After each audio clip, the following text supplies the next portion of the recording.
Why is the world we live in a world full of hatred, violence, fear? A world of competition, seeking attention. It is a world seeking pleasure and excitement.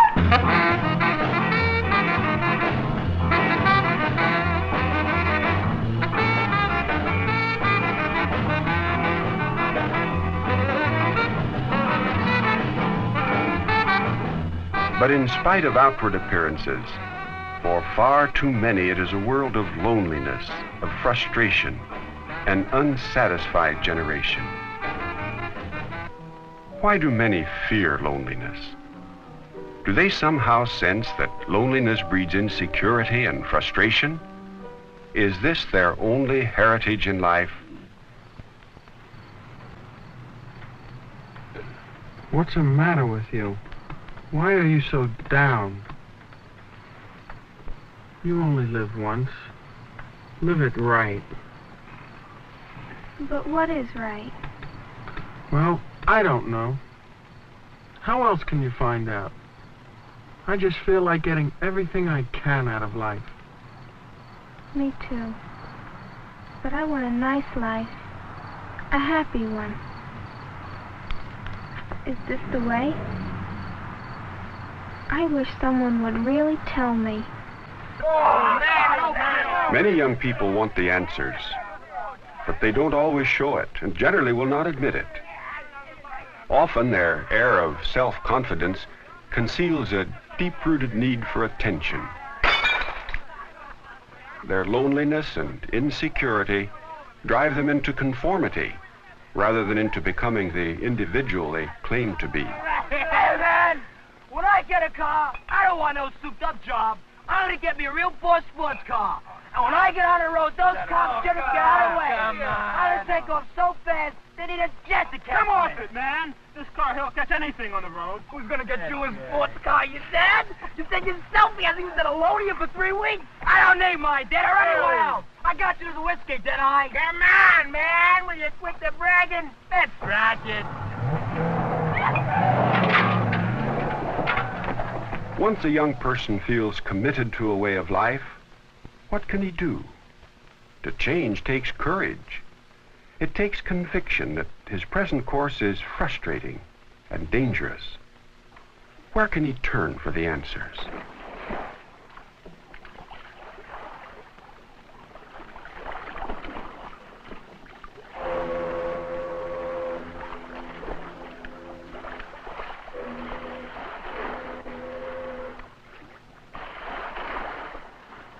I thought love was real. How could I know? If Mother had only told me. If she hadn't always made me feel so alone. I'm so mixed up. I can't face it. I'd rather be dead.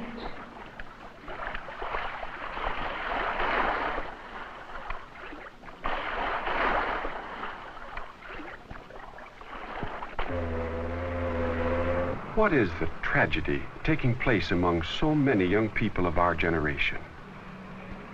A young person is not usually bad unless he's been molded that way by his environment. His life is the product of his home, his family. If that foundation fails him, what does he have to fall back on? If there's no parental love present to secure that foundation, it can even destroy him. Of course, not all frustration leads to complete disaster. But what of all those who are unhappy misfits, who know there's something better, who have hidden hopes and ideals?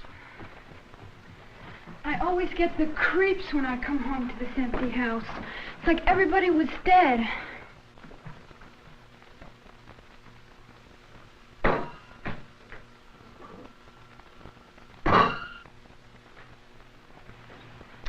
Mother's probably off making an impression someplace at one of her clubs.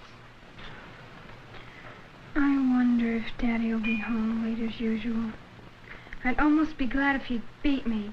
At least he'd be showing me some attention. Maybe someday I shouldn't even bother to come home. Many parents are home. But is that enough? Children need attention. Every day there is an excitement of accomplishment, minor tragedies to meet, and they need someone to share them with. A series of disappointments, separating father and son, can start the child down that lonely road that plunges him into frustration.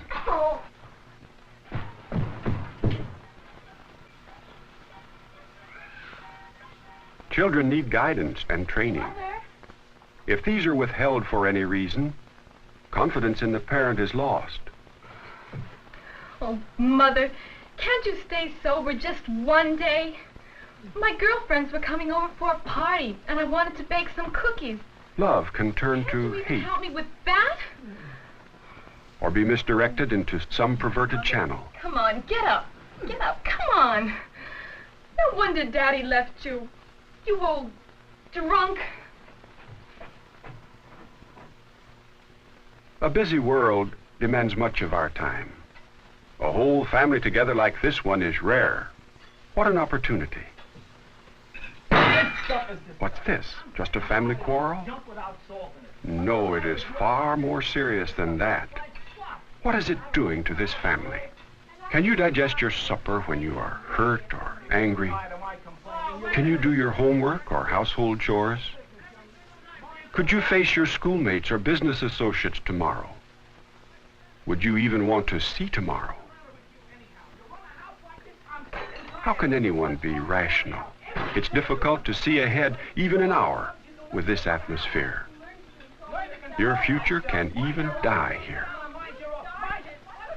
Older children may run to the street for refuge, but where can this little one go?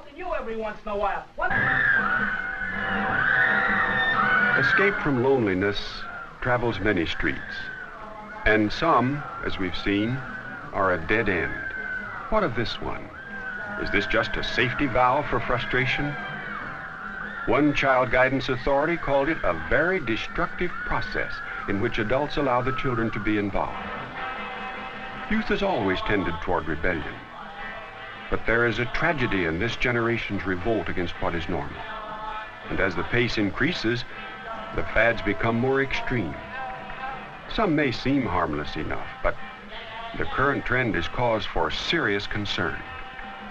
Other generations of young people have rebelled too, but they've had strong family ties, neighborhood ties, national ties. They knew they could always come back home when they got tired of trying to rebel. Today, they don't have these ties to fall back on. Within the next 60 seconds, another family somewhere in the United States will be strained to the breaking point. It is a pattern repeated every minute. And for each home that breaks, there are hundreds more in every community that are merely limping along. It is not surprising, then, that from this heritage, we have a generation of teenagers set adrift, unsure, looking for something, but not knowing what. Many young persons today have nothing to go back to, and it shakes their security. Would you want anyone you know to face such a danger without assistance?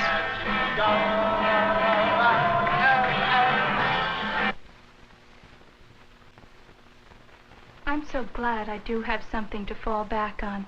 I know some of my own schoolmates have faced some of the problems you've just seen. It disturbs me very much. But my father and mother have been very kind to me. They have given me a standard to live by. They have introduced me to a source of right principles and security I never want to be without. And I feel somehow that I should do something, too. That is why you may see me sometime calling at one of our neighbors, like you see me doing here. To see me, you might think she's probably borrowing a cup of sugar or going to see a girlfriend. But I'm doing something that I enjoy more than anything else in the world. I'm talking to them about the security I feel in life. I'm talking to them about the Bible. That's my girlfriend. I studied the Bible in my spare time with her in her home for a while, and now she's going along with me. She was all mixed up at one time, But now, we sure have good times together.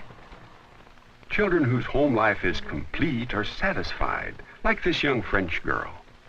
Security in the home frees their minds to develop those qualities that will make them mature men and women. The intimacy of such close family ties opens many opportunities for loving guidance. This creates a secure future for these young ones by giving them a moral code they can rely upon. But is the source of such a moral code just a happy and well-regulated family? What heritage is it that can give a child the stamina to stand up for right principles, the security he must have for a happy and honorable life? Is it beyond our reach? Bonjour. J'ai le plaisir de participer. This young French boy is talking to a stranger. He's talking about the Bible. Why? Because it is a part of him. His desires are expressed here. He's found a basis for confidence and hope. The Bible is real. It is alive. It's warmth to him. No matter where you might be, the Bible is a universal book. In France, or Britain, or the United States, its appeal is to all kinds of men. It provides a foundation for men from all walks of life, for men of all nations. Following Bible principles builds a solid family foundation. These principles maintain strong family unity. Bible principles establish the proper relationship of the family members. They draw father and son together. They make training a pleasure and work a source of accomplishment. But putting the Bible into your life doesn't mean taking out all the fun. It really sharpens your zest for everything you do. It adds balance and sanity to living. I'm worried, thing. All right. We shook him up enough. Shook him up enough, Pig. You got him.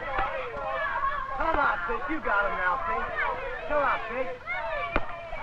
Come on, Pig. Hey, son, where'd you get all that steam? Come on, Pig. You're shaking here. I can see him shaking. Just burn it past him, Pig.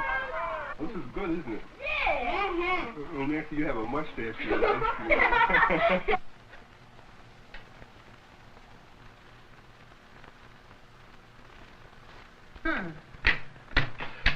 Oh, boy, look at that. There is no substitute for a father and a mother.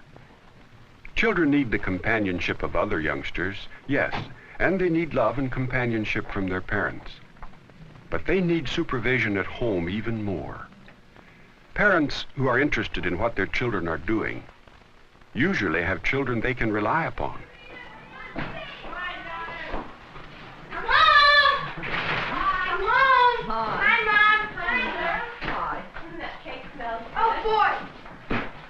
You just get out of there. Did you have a nice time at Mrs. Brown's this afternoon, Mother? Oh, I had such a good time, Janet. She's making real progress in her home Bible study, and today she had her neighbor in for the discussion. And she said she never knew the Bible could be so interesting. That's wonderful. Oh, that frosting looks so good. I wish mine had turned out as nice. Yeah. Can you help me with my steam, please? Well, I think we'll have some time before supper if you help me with the salad. All right, I'll go wash my hands. Okay.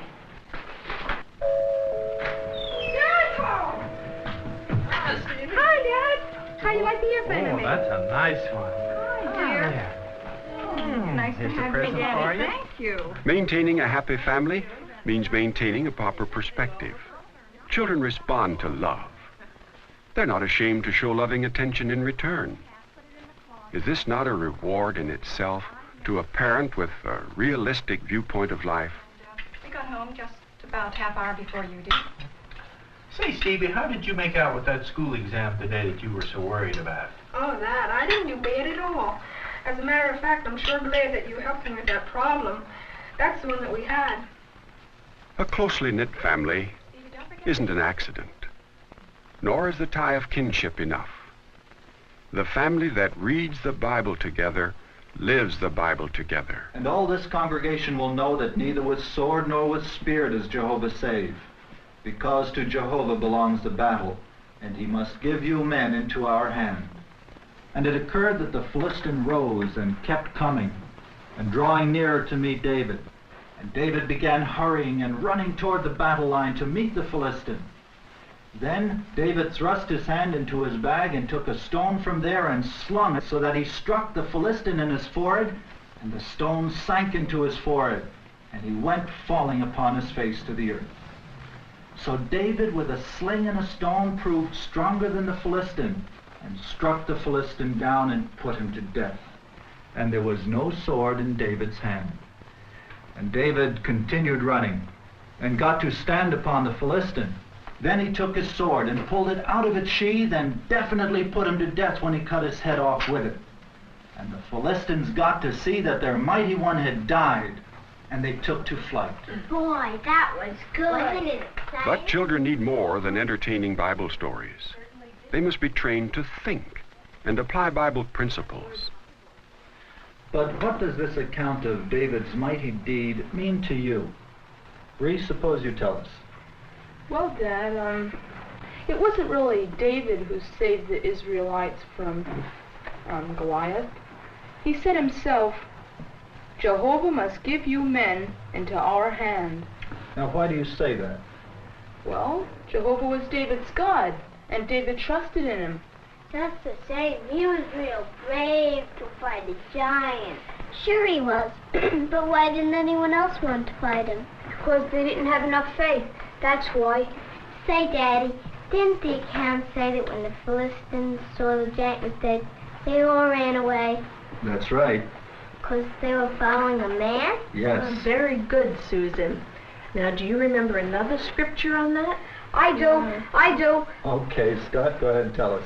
Put not your trust in princes, nor in the Son of Man, in whom there is no help, but trust in God with all your heart, and he will direct your steps.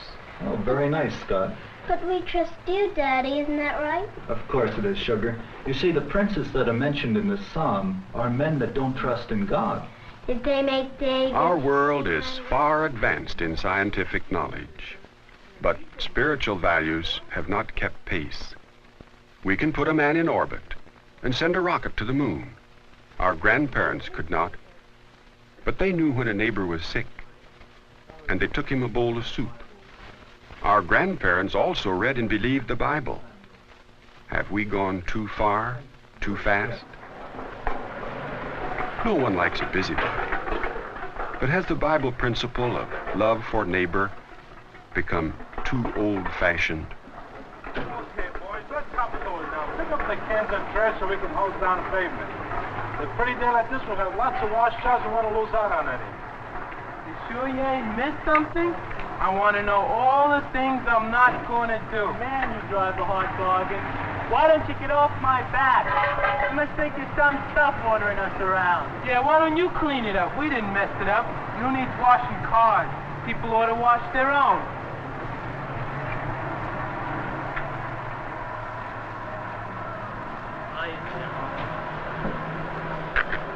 I wish someday someone would set my old man straight.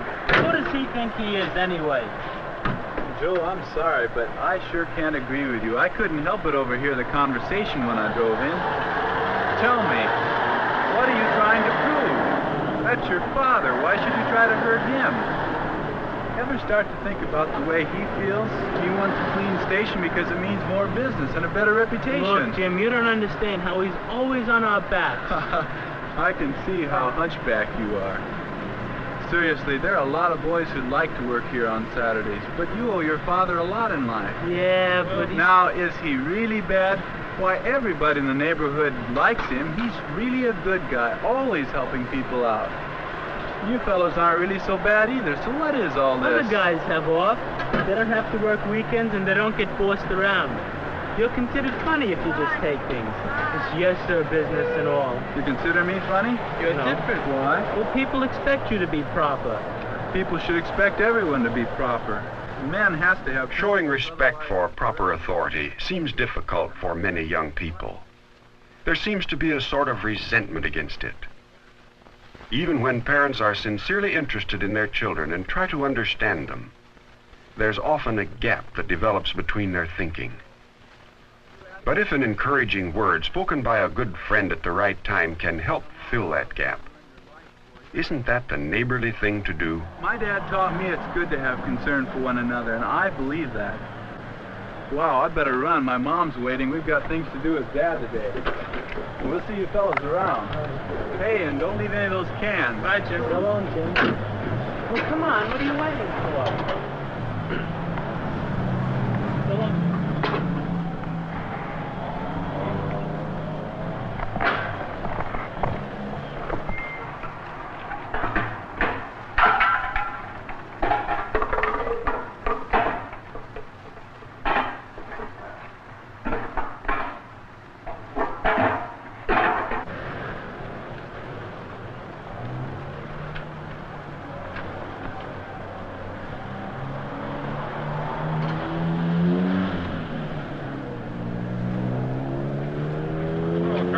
Hi, Jim. Say, Jim, what's your secret formula for raising boys anyway? Why ask me? Well, the other day, young Jim was in here, and he really gave my boys a going over. They were kind of sassy, and I guess young Jim doesn't go for that kind of talk. Anyway, Joe started beefing to Jim, and Jim just had to set him straight. It did my boys good. You know, they always liked Jim. Sort of respect him. I do, too. He's a good boy, polite, thoughtful. You know, always calls me mister. Good. Well, anyway, he's a joy to have around. He's certainly not what you find in so many young people today. I'm really glad he had enough interest in my boys to talk to them. Well, I'm glad you feel that way about it, Charlie. I wouldn't want Jim to interfere in anything if he weren't asked. Oh, no. But as for raising children, you know, I used to have a lot of trouble with young Jim, too. No kid. But we began to study the Bible, and Jehovah's Witnesses helped us to see that the Bible puts the responsibility for our children on us parents. And now that young Jim has become one of Jehovah's Witnesses, too, well, I can reason with him. Of course, as parents, why, we need a lot of help, too. You're telling me? And companionship with one's children is so vital today. And I've found that Bible discussions, shared with the whole family regularly, has helped to bring us close together. There's so many things to talk about. Principles that are taught become deep-rooted. And, you know, Bible principles don't take freedom away from the young people. In fact, it probably gives them more freedom. What do you say that? Well, they feel more secure because they know how far the rules of life extend. The disrespect you find in people today, young and old, stems from their insecurity, not knowing proper Bible principles. So they feel they have to prove themselves somehow. When they are secure, well, they can afford to be more generous then with their time as well as with their manners. I know that young Jim was glad to help out your boys the other day. It was good to see that they appreciate it. Say, why don't you come over to our home tomorrow after you close up? It's our regular night for getting together as a family and talking about these very things. Well, I think I will. Good. In the fast pace of our generation, the gap between the thinking of father and son widens with every decade. It's too great to bridge without a controlling standard that both can accept and respect. The Bible provides this standard. It served successive generations for over 3,000 years. Can our generation be so different that the Bible is no longer adequate? A jet plane moves faster than an ox, but the men at the controls of both have the same basic emotions and the same common needs. And neither is sufficient to himself. Why cannot the same standard serve all men? The Bible book of Hebrews chapter 4 verse 12 says, "For the word of God is alive and exerts power and is sharper than any two-edged sword and pierces even to the dividing of the soul and spirit and of the joints and their marrow and is able to discern the thoughts and intentions of the heart." Can a better guide for living be found even in our modern space age? Whenever I'm faced with a problem like that, Billy, I like to see what the Bible has to say. Its standards are pretty sound, you know. We've broken away from Victorian standards. They're just a guilt complex. Puritanical standards of the Bible aren't good form anymore. What makes you think the Bible's puritanical or Victorian? Well, it is, isn't it? No, there's nothing narrow-minded or bigoted about the Bible. The Bible's very frank. That's why Jehovah's Witnesses study it so carefully. But let me ask you, Billy, how many times have you changed your sense of value since I've known you? Well, that's all a part of growing up, I guess. But life's not an experiment. It needn't be anyway. It's true the Bible sets a high moral standard, but did you know that every bad concept of living is discussed someplace in the Bible as a bad example? And I know you don't want to end up the way those people did. Oh, I believe in enjoying life. Hi. Well, so do I, but you don't have to break God's laws to enjoy life. My family really enjoys living. But why isn't the world better than if so many believe in the Bible? Sure, why not? The world doesn't follow the Bible. Don't expect the majority of those you meet to really believe its standards. But you can, because thousands of girls our age who are Jehovah's Witnesses are doing it. And if you do, you'll have something that half this world is searching for and not finding. What do you mean? What do you mean by that? A peace of mind and self-respect. Something half the world is searching for and not finding.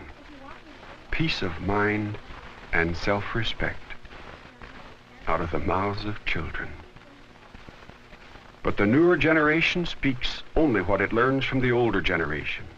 It may be agony and frustration, or it may be security and peace of mind. It may be loneliness and disappointment, or it may be happiness and fulfillment. It may be bitterness and hopelessness, or it may be an abiding faith and confidence in the future. Our young people today face a world that is full of violence, hatred, and loneliness. But there is also to be found security and contentment. As the Bible says, there is no fear in love. Perfect love throws fear outside. This is our heritage and our children's. It can be a happy heritage if Bible principles are taught and followed. But good or bad, its shaping is in our hands. The future of our young people today depends upon us. Their happiness must be our happiness. The newer generation will speak what it learns from us. And their lives will be richer and far more meaningful if we secure for them the future that most young people are really seeking. Peace of mind and self-respect. Do you think the Bible had been